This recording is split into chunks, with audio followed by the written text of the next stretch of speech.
My special guest today is Max Blumenthal. He is an investigative journalist. He's also the host of The Gray Zone. Welcome back, Max. Good to see you. How you doing? Doing great. How have you been? Pretty well. Just holding down the fort here in DC. Great to see you. Great to see you too. I know that you were at some of the protests too in DC. I saw pictures of that as well. I think that you're very, very lucky that you live in that area because I feel like there's always protests happening in DC.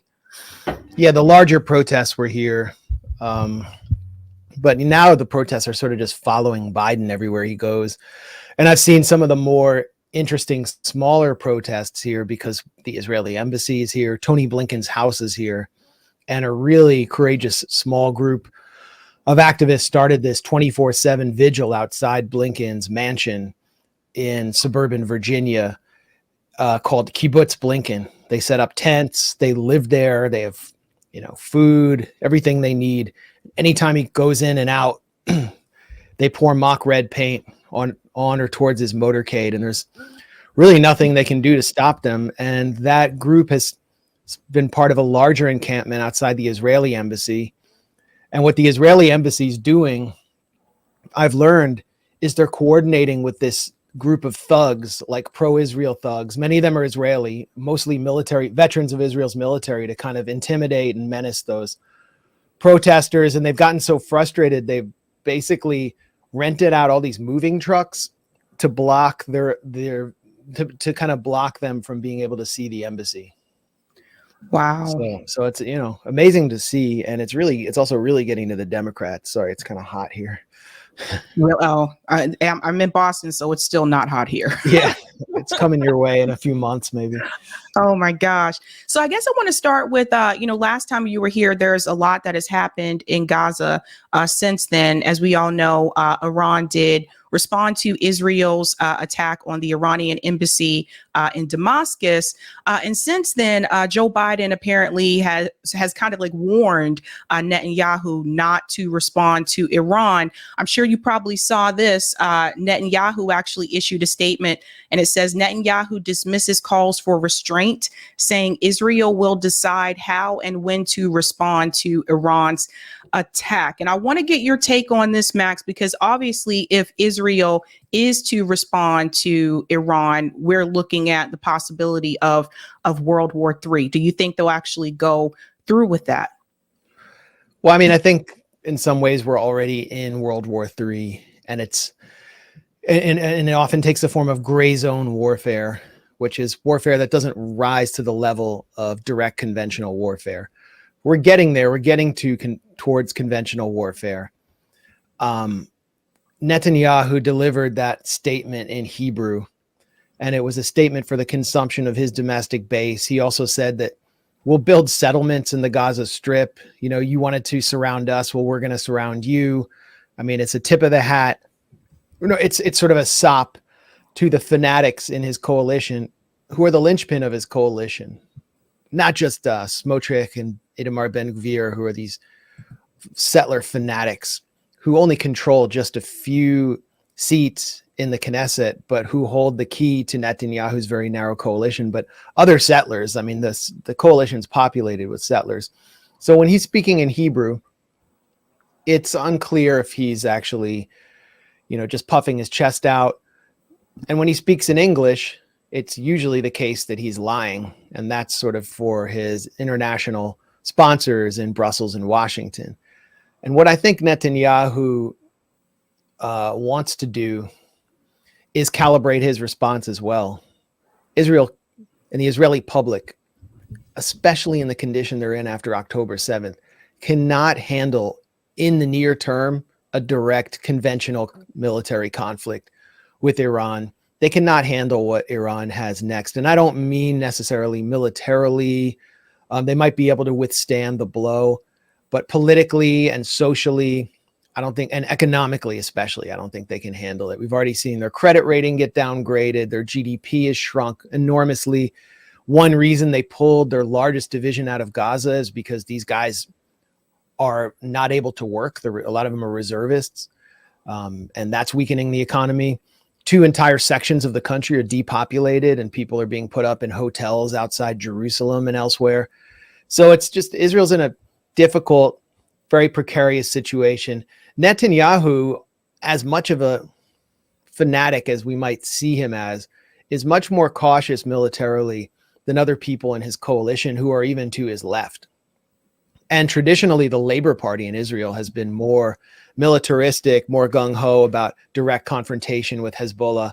So I think we are going to have to wait and see. And when I say wait, we have to wait through the spring season in Israel, which is filled with holidays that are used to indoctrinate the public. Passover, they kind of observe the segregationist, genocidal version of Passover that, you know, in every generation, our enemies have risen up to destroy us. And God punished the firstborn of our enemy by killing them, slaughters the Amalekites and so on. Then they have Holocaust Remembrance Day. The Holocaust is a major part of Israel's indoctrination program, that if we give 1 inch to the Palestinians or anyone else, well, it could be Auschwitz all over again. And it's interesting to note that I don't think a single Holocaust survivor has ever served in Israel in an Israeli government. Then they have Memorial Day, where they observe all their dead soldiers, and there are a whole lot of dead soldiers this Memorial Day to observe, not only because of October 7th, but because of the hundreds they've lost in Gaza. And then you have quote unquote Independence Day. Independence Day is, you know, the deliverance from all of the horrible travails that the Jewish people have lived throughout history. Israel is their deliverance, and they're independent. Independence Day, May 15th, happens to be Nakba Day for the Palestinians. It was the day that Palestine was destroyed in 1948. And Independence Day is observed in places like Canada Park, which is like a picnic ground, and it looks kind of like a forest. It was donated to Israel through the Jewish National Fund by the Canadian government in, I think, the early 70s. And this was after 3 Palestinian villages in that area had been ethnically cleansed in 1967. And the point of that park is the villagers can't come back. They have to stay in refugee camps outside Ramallah. So all of this is happening now in Israel, and it provides a very politically charged moment where anything could happen. But I think we're going to have to wait and see and consider all of the factors that are, I think, mitigating what would be a crazy Israeli response, like to try to bomb the nuclear reactor at Natanz or something like that. I don't even know if they're capable of doing that without American help. And what we'll probably see is, you know, some sort of maybe further assassinations, not on Iranian soil. Syria is the perfect place for Israel to hit because the state has been so severely weakened by a Western-backed dirty war that was partially designed to help Israel. That's right. That's a really good point. If Israel did respond to Iran, then obviously Iran would respond back to Israel. What do you think about the other surrounding countries? I mean, where would they stand in this? Because I think a lot of them, like the UAE, for example, is aligned with the United States. Like in particular, countries like Jordan, Egypt, the UAE. I mean, what would they do? Do you think they would get involved, and whose side would they be on? Well, we saw Israel sort of relying on not just the United States to down Iranian ballistic missiles, but Jordan, which is a client of Britain and the United States, whose king is half British, basically came in and saved the day for Israel. They have normalized relations with Israel, and Jordan sort of exists as an extension of Israel to warehouse the Palestinians. So we can expect inaction at best from these kind of what you could call the pro-Western Arab states. It doesn't mean they're not extremely frustrated and disgusted with the way that the Biden administration is handling this whole war theater and allowing it to expand. All of them want a ceasefire. They want this to end. I mean, Jordan is being internally destabilized. Something like 70 to 80% of the population is Palestinian. The king has had to allow these ferocious protests around the Israeli embassy in Amman.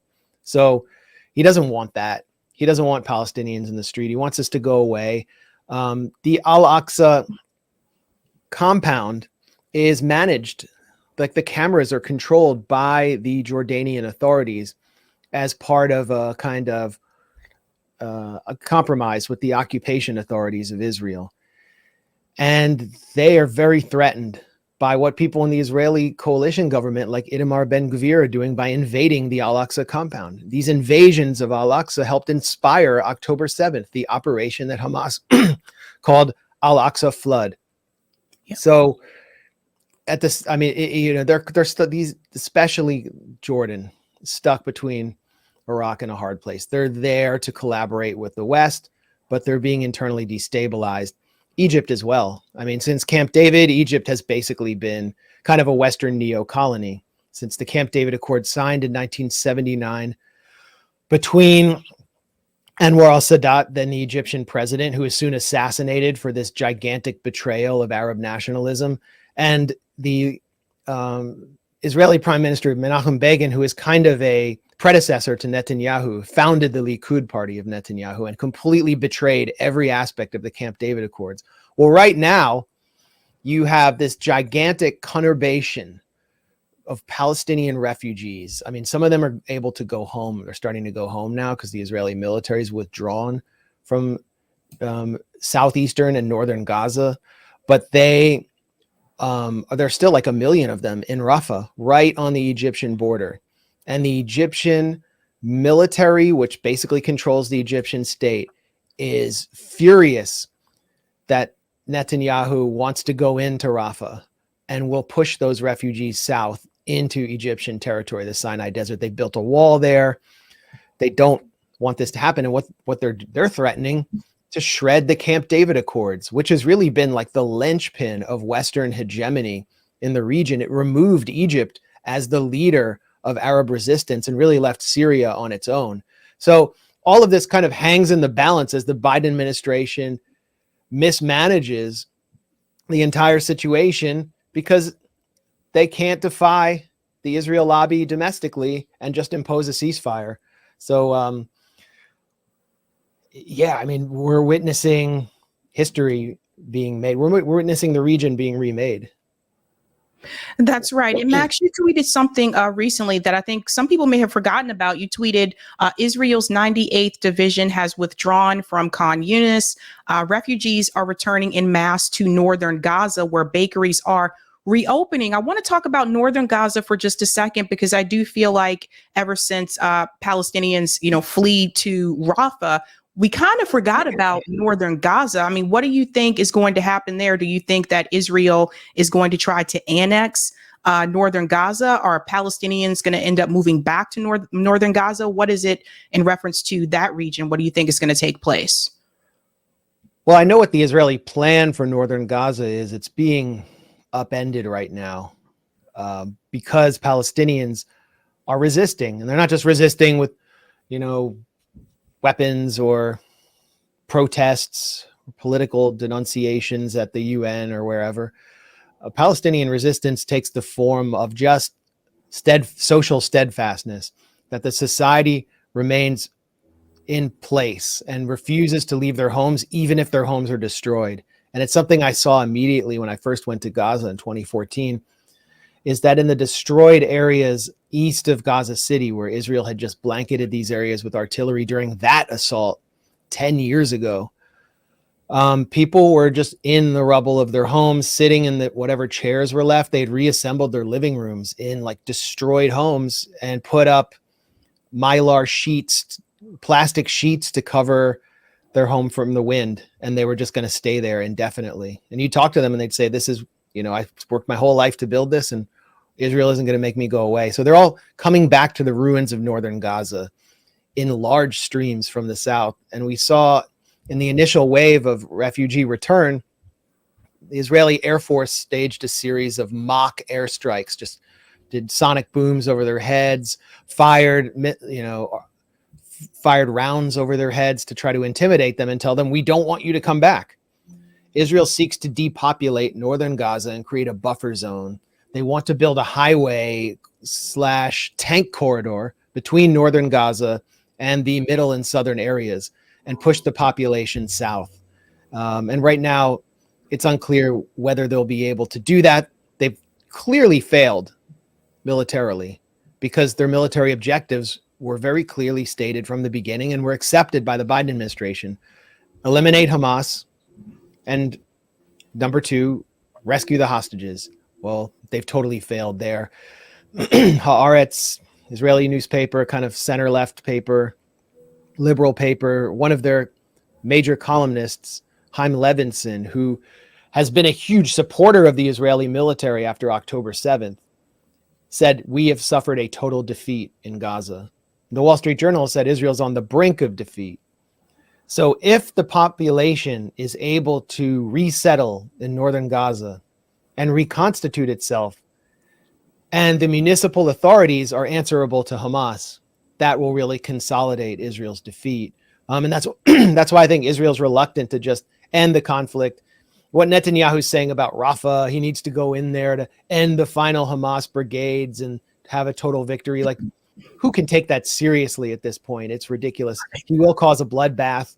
Hey, they might kill a lot of Hamas militants there. They're going to suffer some losses. But then, everyone who on October 7th was, every teenage boy who was 15 or 16 on October 7th who saw their family get slaughtered and became an orphan. Well, if there's an RPG round lying around, they're going to want to pick it up. So you can't just eliminate Hamas by killing a bunch of people. That's right. And what's interesting to me too, and this is something I've been warning people about, if Israel does annex Gaza, if Gaza falls, then all of us fall. Because what does that mean for Syria? What does that mean for Lebanon? What if they go into, take part of Syria and part of Lebanon? I've seen this video called the Greater Israel Project, where they do want to expand the region. How far is this going to go? And this is why people have to stand up against this. Like, people have to push back against what Israel is doing. I think a lot of people, particularly politicians in DC, they're taking money from AIPAC, so they're complicit in that way. And then I feel like other people are just, they're cowardly. They're afraid to speak out against Israel, even during a time when they're committing genocide. But that's one of my fears as well, is that they'll continue to do this, not just in Gaza. Look at what they're doing in the West Bank, but they'll try to do this to other countries in the area as well. Well, and that's why Hezbollah exists. It's why Syria has a relationship with Iran. Syria is an Arab state. Most of the population is Sunni.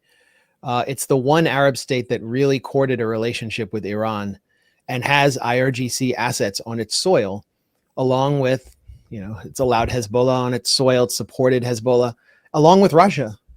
And it's because they cannot allow themselves to be overrun, and they need to seek alliances. Israel has sought, since it's before 1948, let's go back to like 1913, the original charter for a kind of Jewish state set out by the Jewish Agency, I think it was, which was originally called the Jewish Colonial Authority, imagined Israel anywhere between the Nile River and the Euphrates River, which is in Iraq. And a lot of the settlers still believe that that's their land, that's biblical land, and they're entitled to it. They don't want to just stop at Hebron in the West Bank. They want to keep going in all the way through Jordan. The Israeli flag, just if you're watching this now, just look at the Israeli flag. It's a very cleverly constructed piece of psychological, I could call it psychological warfare on the Jewish brain. I mean, first of all, it looks like a talit, like a prayer cloth that we wear when we go to synagogue. Blue and white, these are sort of like holy colors, and you wear them when you pray. You put it over your head. So it emulates that, but then there are two lines with a Star of David symbolizing the Jewish people in between. And those two lines can also be taken to be the Nile River and the Euphrates River. Pretty much anywhere between that land can be the Jewish state. So all of those, symbols of our religion have been co-opted, exploited, and now weaponized into this neo-colonial settler flag, which represents the ultimate objectives of the fanatical, incipient religious nationalist forces that are taking control of all of the major state institutions in Israel, not just the government, but the military. Let's look at who was responsible for this insane drone strike on the World Central Kitchen aid workers in Gaza. Who authorized it? The head of that unit who authorized the strike was a fanatical settler who has called for genocide publicly in his own social media postings. So these are the people making the calls and making the decisions on the field in Gaza and elsewhere, and they believe in the whole Greater Israel project. Such a mess, such a mess. Well, one of the things that continues to be repeated is this idea of a two-state solution. When I spoke to Craig Mockheiber, he explained that two-state solution is obviously a farce. We've been saying that over at RBN for quite some time, actually, that this idea of two-state solution is just old school way of thinking. Biden came out in support of that. He stated that multiple times. So has Nancy Pelosi and I believe Kamala Harris as well. However, recently, The Intercept actually just found leaked cables show White House opposes Palestinian statehood. It says, despite Biden's pledge to support a two-state solution, cables argue that Palestine should not be granted UN member status. And I wanted to get your opinion about that. So again, clearly, Joe Biden is saying one thing to the press and the public, obviously to try to get votes, particularly from the younger community, which he's losing supporters in the young community. But behind the scenes, he's actually saying the exact opposite. Well, I mean, we didn't need that Intercept report to know where the Biden administration stands. But, you know, I'm glad they did it. Linda Thomas Greenfield, the UN rep for the Biden administration, has said she will oppose this vote, which I think is going to take place in 2.5 hours on a Palestinian state at the UN. The US will just block it. They've always blocked it.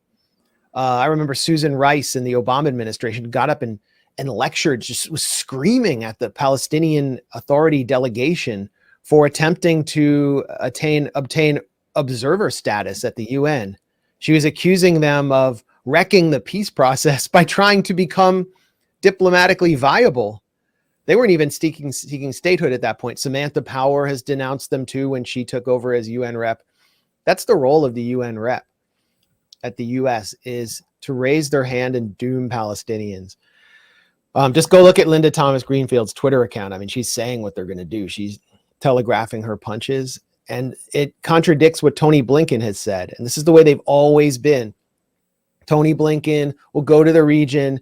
He'll say, well, we're going to give you all the weapons you want, Netanyahu, all the tank shells, blow some children's heads off. Then he'll go to Ramallah, meet with Mahmoud Abbas, who is sort of the Vichy authority that the US and UK back there, and the Gulf states, and tell him we're going to work towards a Palestinian state. We believe in a Palestinian state, and they never do it. And whenever the PA attempts to apply for statehood status, which the whole world supports, except Washington, I mean, even the EU states support it, the Washington blocks it. So it's just a ruse. It's like the whole peace process was always a ruse. It was designed to allow Israel to put more facts on the ground in the form of settlements, walls, military bases across the West Bank, to seal off the Gaza Strip, while claiming that it wants peace and that it's involved in negotiations, and it would never set borders. It would never agree to any of the facets of nationhood that Palestinians were seeking that other countries have, and it never will.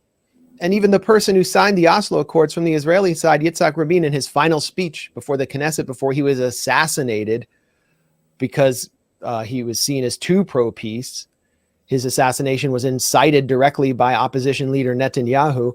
In his final speech, he said, we will give the Palestinians less than a state. So that's the most the Palestinians have ever been offered, is less than a state. So it's time to, no one is fooled or bamboozled or hoodwinked by the Biden administration's hackneyed, recycled lies that we've been hearing, I guess, since the George H.W. Bush administration about a Palestinian state. The young generation that is out there protesting is not falling for it this time. Like my generation fell for Obama. Right. Right. No, I totally hear you. What's interesting too is that we're looking at other countries around the world. Nicaragua actually just recently decided to take Germany to the in front of the ICJ. I want to hear your opinion about that. And then also the ICJ, they've been kind of silent since they told Israel that they had to submit that report within 30 days about the progress that they've had in Gaza and that they needed to do everything that they could to prevent a genocide in Gaza. And then they were just kind of mute from that point after everything that has happened. What do you think about Nicaragua trying to, jump in here and actually make a statement and bring actually Germany to the ICJ, considering also that protesters in Germany are being arrested by German police for having a pro-Palestinian point of view?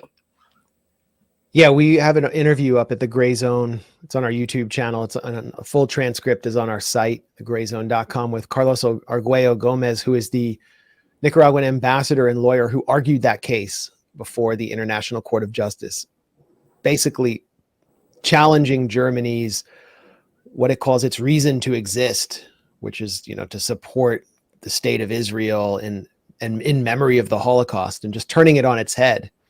Yeah. And accusing Germany of the facilitation of genocide.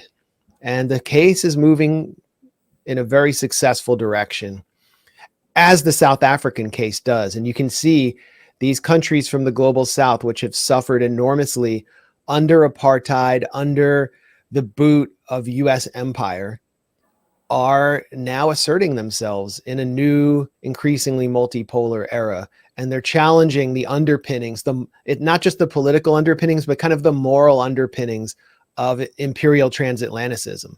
The idea that Germany operating from the moral high ground and has dealt with the ghosts of the Holocaust is being shredded by this case, which shows that Germany is the second leading supplier to the Israeli military. And it's actually very close to the United States. It's right behind the United States in how much it supplies to Israel. 47% of military aid that goes to Israel comes from Germany. That's enormous. That's actually more than I actually thought. And it's not just aid, it's tech. It's also financial aid, loans, but Dolphin class submarines, fast boats, cruiser class boats, all sorts of naval ships that the Israeli Navy uses to attack fishermen trying to feed their families off the coast of Gaza. They all come from Germany in the form of Holocaust reparations. It's disgusting. Trying to remember the name of this German. He was Günter Grass. There's this famous German author, one of the most famous post-war authors in Germany, Günter Grass. And he wrote a poem in maybe about 10 years ago, highlighting the irony, the sick, twisted irony of the fact that Germany is giving Israel submarines that are capable of firing nuclear missiles at Iran as Holocaust reparations. The irony that, in order to make up for the damage Germany's Nazi military machine did during a war, they're helping to create the context for another war, a World War III, a nuclear war.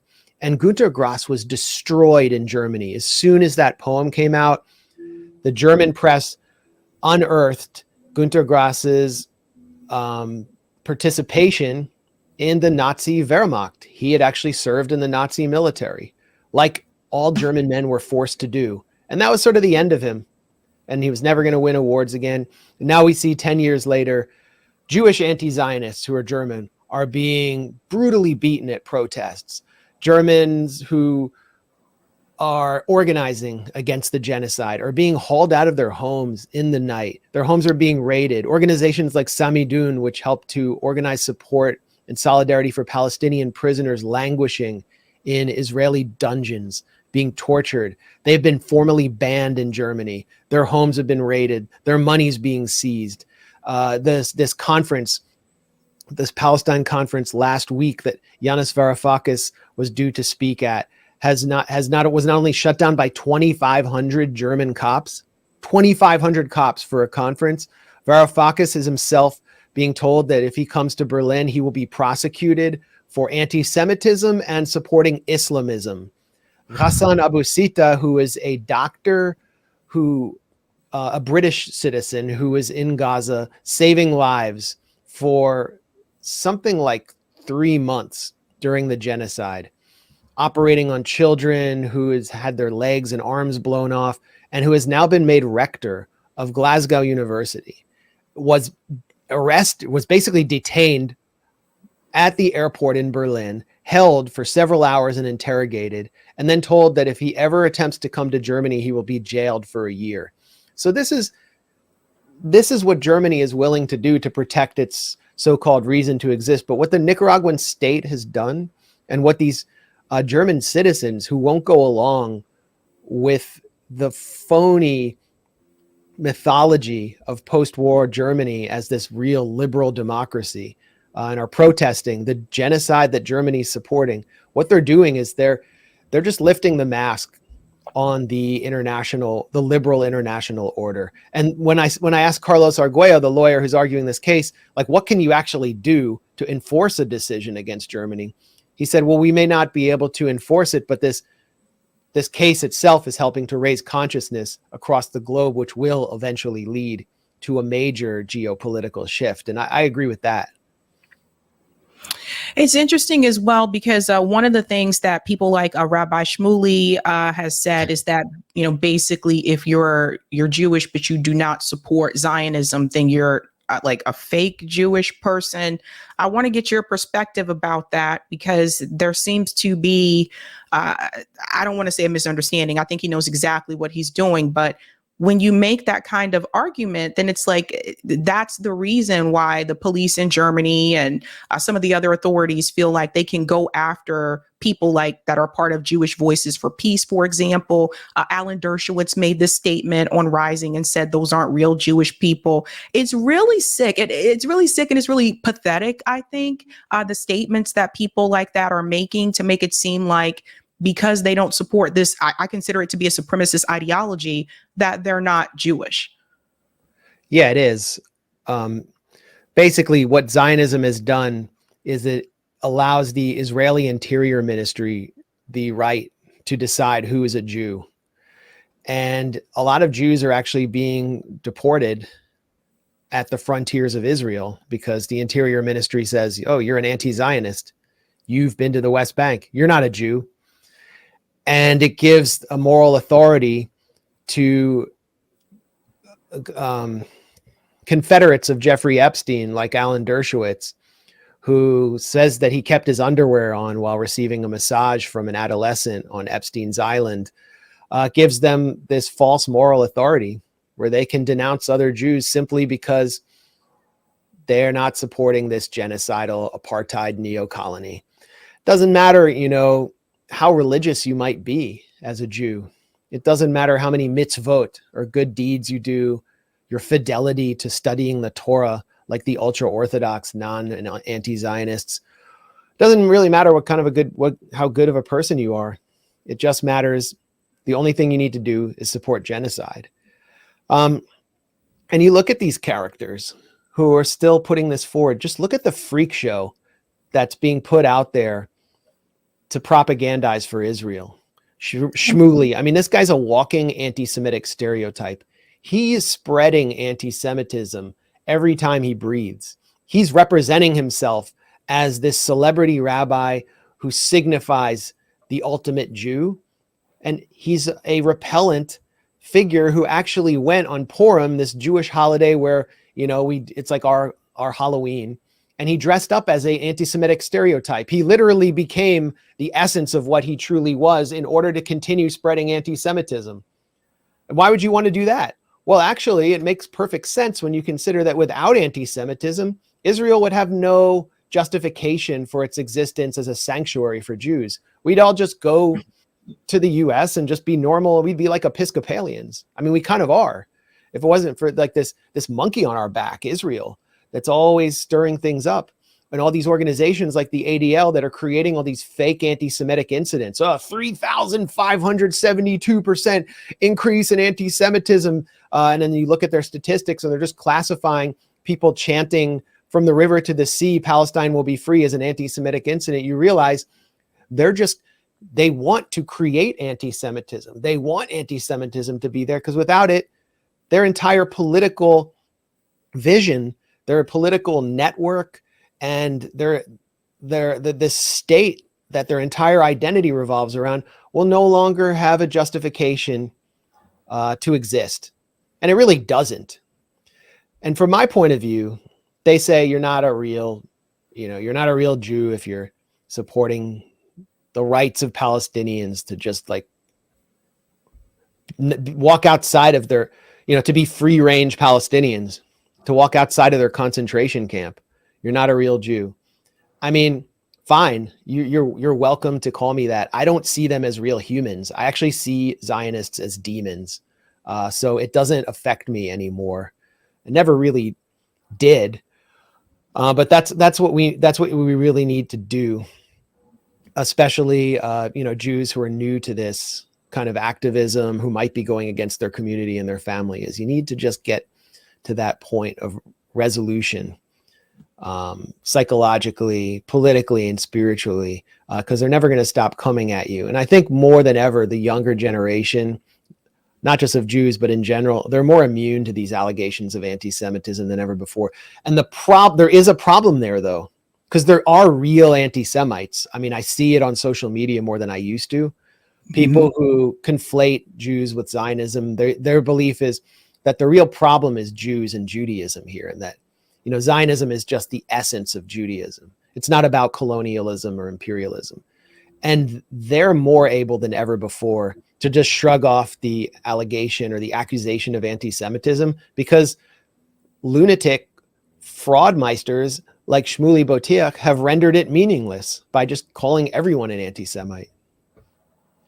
Yeah, I totally hear you there. I know one of the things you said recently on the Gray Zone, you said Zionism is the most toxic form of identity politics on the planet. It's basically identity politics enforced through violent demographic engineering. And I want to talk a little bit about that. And when you think about these organizations like AIPAC and the ADL, they seem to have a lot of control. I mean, when you're buying Congress members in DC, and these Congress members are afraid to speak out against Israel because of the power of AIPAC and how many people they have bought in Congress. That is very telling. When I hear people like Richie Torres and Hakeem Jeffries, praise Israel and care about helping Israel more than Americans here in the United States, it's very troubling to me, and I wish more people could see this. There is a group on Twitter called Track AIPAC, where they're basically announcing all these politicians that are taking money from the Israeli lobby. But I think that, a lot of this just goes back to there is this ideology called Zionism, which has somehow transferred into organizational power. And they have been able to buy up politicians in our country. And from what I understand, the UK also has its own version of AIPAC. But I wanted to talk about what you mentioned there about Zionism being the most toxic form of identity politics. Well, look at what USC is doing to shut down Asna Tabassun's speech. This is the valedictorian who is Muslim, and specializes in genocide studies. She said she's dedicated to human rights, and they don't want her to get up there and denounce Israel for committing genocide because they're going to lose big donations. That's what this is about. And they throw a bunch of Jewish students out there as kind of human shields for the whole operation. And they'll get like 10 or 20 whiny, rich Jewish kids up there to say they feel threatened. And what is the argument they use? I mean, this is their cover for the whole thing. Woke politics, that she threatens the safety of these Jewish students. That's what the right always mocked about, leftist and liberal college students, is that they need trigger warnings for everything. They need safe spaces. And now the right, the Republican leadership in Congress, Elise Stefanik, Mike Johnson, they're hauling Columbia University's president before Congress and saying she makes Jewish students feel unsafe. So basically, it's just woke politics for the rich, the affluent, the mostly white, and the comfortable. And that's what Zionism has become in the modern age. And that's why I call it sort of the terminal stage of identity politics. This is like the worst place that identity politics can go, because it's being used as cover for the demolition of whatever democratic rights we have left in the US and across the West, the liberal democratic West, and to provide justification for a genocide of people basically living in a death camp. There's literally no difference between the kind of arguments they use and the arguments that, blue-haired, progressive, black bloc, whatever students in, postmodern Frankfurt School news, critical theory types would use to shut down a right-wing speaker. I mean, I'm using like the language or the stereotype of the right just to show how silly they all are, because they all support this. They're complete frauds. I mean, Ben Shapiro, what is his logo? I mean, his motto: facts don't care about your feelings. Well, all he's talked about since October 7th is his feelings in order to shut down the facts. And his feelings are so fragile. He just has this fragile ethno-religious identity that towers above everything else. Black people aren't allowed to complain when, some cops stand on a guy's neck and asphyxiate himself. No. Let's focus on, maybe that guy was on, popping pills or something. Ben Shapiro will go on for days about that. BLM, whatever. As soon as Jews feel threatened, nothing else matters. And nothing else matters except Ben Shapiro's feelings and his identity. And this just goes for all Zionists. So what they're actually doing is using that as a smokescreen. They're using woke politics as a smokescreen for their real agenda. And their real agenda is to create an exception around the First Amendment, where those of us who support, I don't want to say support Palestine, but support like basic rights for Palestinians, exist in a state of exception and cannot speak in institutions where Zionists exercise political control, which is pretty much all of the major political institutions in this country. And therefore, the Zionist billionaire and millionaire class has a veto over the First Amendment, which means there is no First Amendment. It doesn't apply to everyone, and therefore there is no democracy. The First Amendment is the one thing I think that makes America special. The UK doesn't have it. Germany doesn't have it. We still have it. We can at least kind of leverage it. We can leverage it to argue for the freedom of the press, for the release of Julian Assange, for so many things we believe in. And the Zionist millionaire and billionaire class, the Israel lobby, on behalf of a foreign apartheid state 5,000 miles away that's engaged in a live stream genocide, want to obliterate our Constitution with a political drone strike.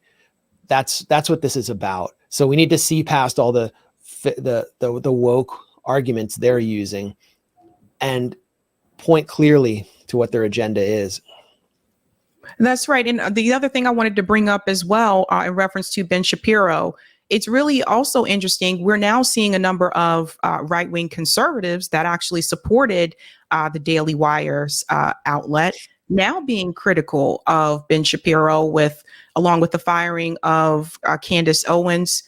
Who knows where she's going to go next, because the reality is, now that she's spoken out against Israel, there's not that many other outlets that she can go to. She can't go to Fox News. She can't go, like, if you look at mainstream media, she can't go to the Blaze TV, because again, they're all in line with Israel. So that'll be interesting to see what happens with her. But it is really revealing when you see that the ADL was behind the TikTok ban. When that's revealed, it's interesting how our government can move mountains when it comes to the state of Israel. They can pass legislation very quickly to support the state of Israel, but they can never do this for the American people when it comes to healthcare, when it comes to education in this country. We're all told the same thing, which is, how are you going to pay for it, et cetera. But they have the money to pay for and protect the state of Israel. And it is very concerning. And it does scare me in reference to free speech, because look at where we are now. I mean, I'm watching people get suspended on Twitter because they said something that someone thought was anti-Semitic because they called out Zionism. People losing their accounts there, people being restricted on YouTube and other places as well. And it goes to show you again that now we could possibly have some type of bipartisanship with the people in the streets when it comes to this particular issue. Now that right-wing conservatives are starting to speak out against Israel in reference to Christianity because of that interview that Tucker Carlson had with the pastor in Bethlehem. So it just goes to show you again, I don't think anybody in this country really wants to be silenced.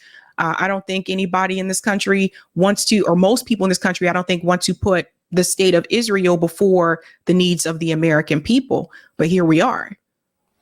Yeah. We're in a new place in this country than I think we were 10 years ago. Economically, the situation is just dire. It's very dire. Most people are not going to be able to buy a home in this economy. Credit card debt of Americans has passed $1 trillion for the first time in history.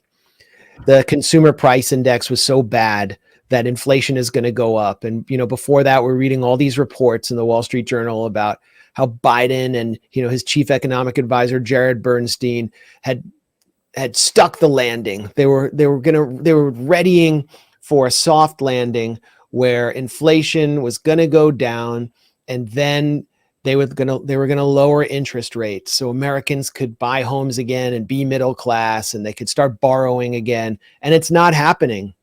It is not happening for a while. People are just struggling to buy basic goods and groceries. And this is kind of a point of unity for people on the right and left, because pretty much everyone's living through it.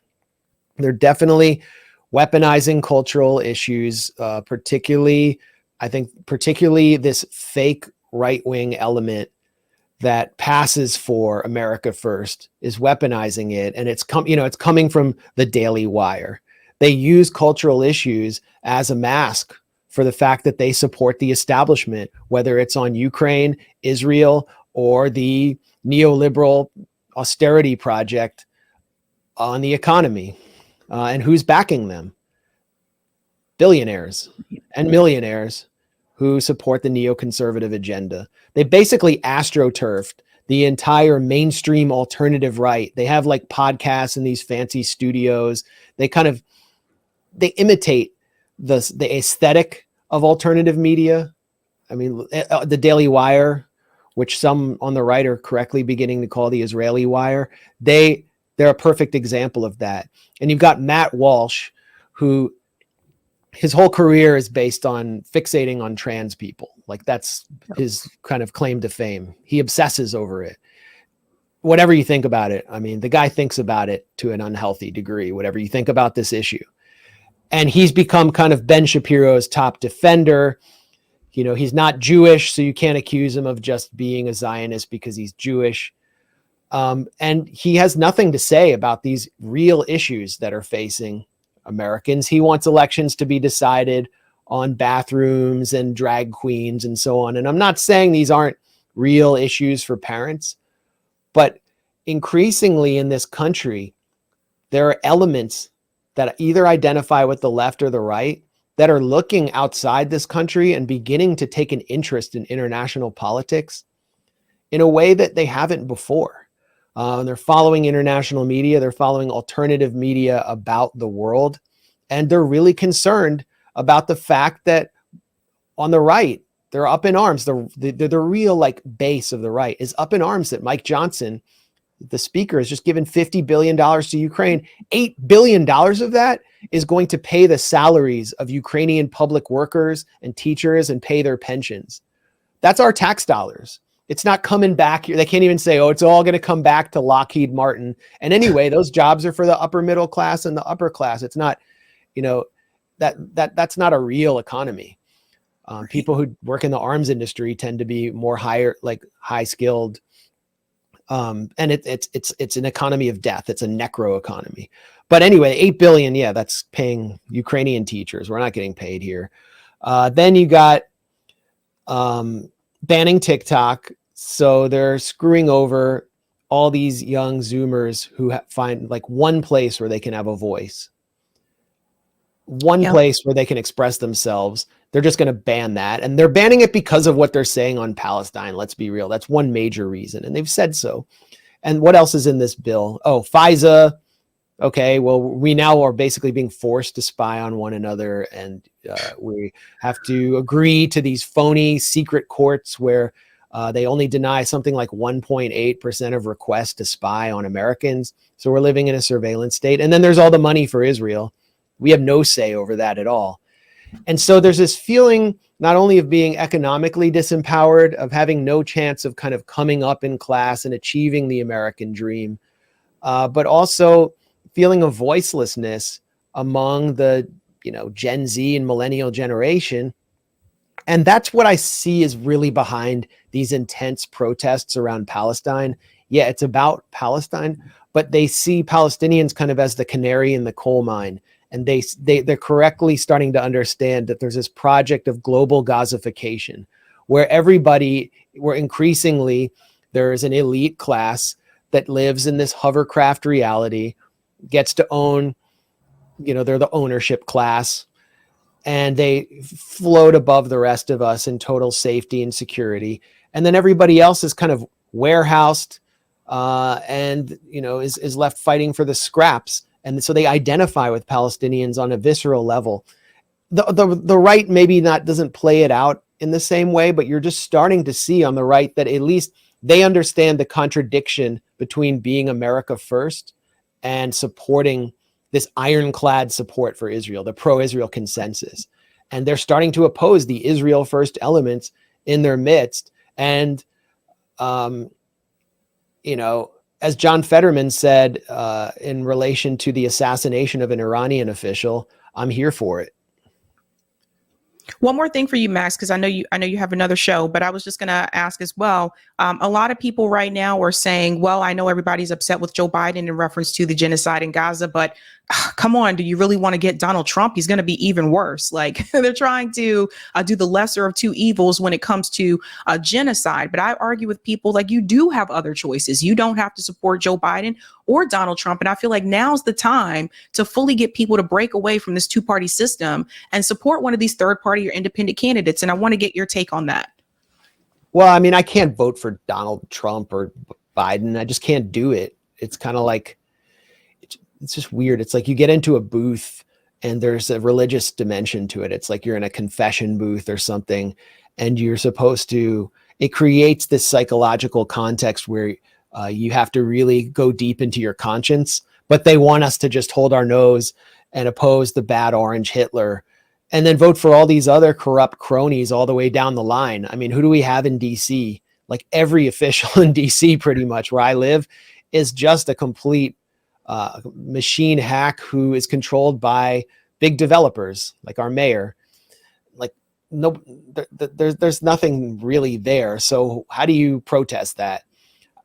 I would think the best way to do it is to find a third party candidate who's on the ballot where at the end of the day, after election day, when the votes are counted, the pollsters, the pundits will say, well, the reason people voted for Jill Stein was anger with Biden's support for Israel's policy on Gaza. And it will send a message, at least, to the Democratic Party that they can't continue to take so many people for granted. That's what uncommitted is about. But it still feels hopeless because I don't actually think they're going to listen to us even after they lose. What they're going to do is they're going to blame Hamas for Biden losing. And they're going to blame everyone. Like they blame the hippies and they blame the Weather Underground for George McGovern's 1972 loss. And then they continuously moved the Democratic Party right until they got, Bill Clinton, who in his final act on the campaign trail, he rushed back to Arkansas to execute a mentally disabled black man, Ricky Ray Rector, who didn't even know he was being executed when he had his final meal, just to show that he's tough on crime. So like, what do we do to get out of that? I mean, I think you still have to do something But what I think needs to be done long term is to build better independent parties at the grassroots level. And I mean, right now, I mean, I would kind of put this to you since we're wrapping up here, but who do you think the best protest candidate is? I see Jill Stein being one of the only ones that's on the ballot in swing states.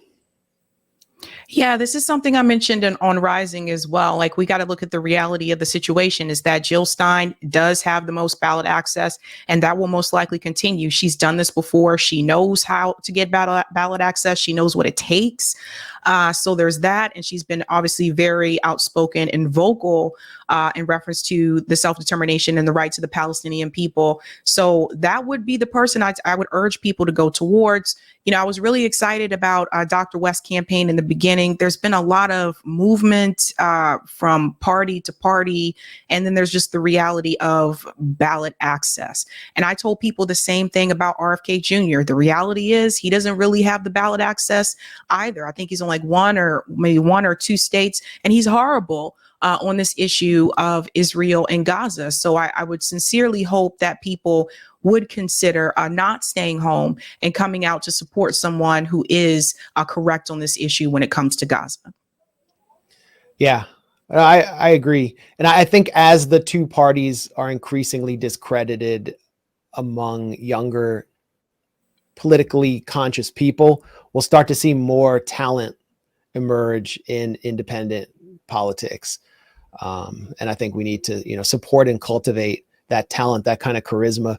Someone who I think is a real model for breaking through in a different system, which might provide more opportunities for breaking through, is George Galloway in the UK and what he's doing with the Workers' Party. So that's someone to watch or to learn from. And not another billionaire. We don't need, I see people recommending Mark Cuban. We don't need another billionaire. What's Mark Cuban? I mean, what does he even represent? I think didn't he sell the Mavericks to Sheldon Adelson's business empire? I think so. He also bought a town in Texas. I don't know if people understand like how much money you have when you're a billionaire. This guy bought an entire town and had no plan for it. Didn't know what he was going to do. He just felt like it. Yeah. Well, that's what they're doing. Like, Rotan off Honduras. It's sort of like this crypto sovereign island, and all these billionaires. That's the future. They're going to try to buy up land and towns and then make them sovereign, sort of libertarian, no-go zones for regulators. So, that's what you get when you let billionaires take over politics. Mark Cuban is part of the problem. I agree. Anything cool coming up, Max, for you or the Gray Zone? I wish. Just more genocide. And we'll be back for another live stream soon. I'll be on Judge Napolitano in 50 minutes. So check me out there, unless you're still streaming, and then don't. Just keep it here. Keep it locked.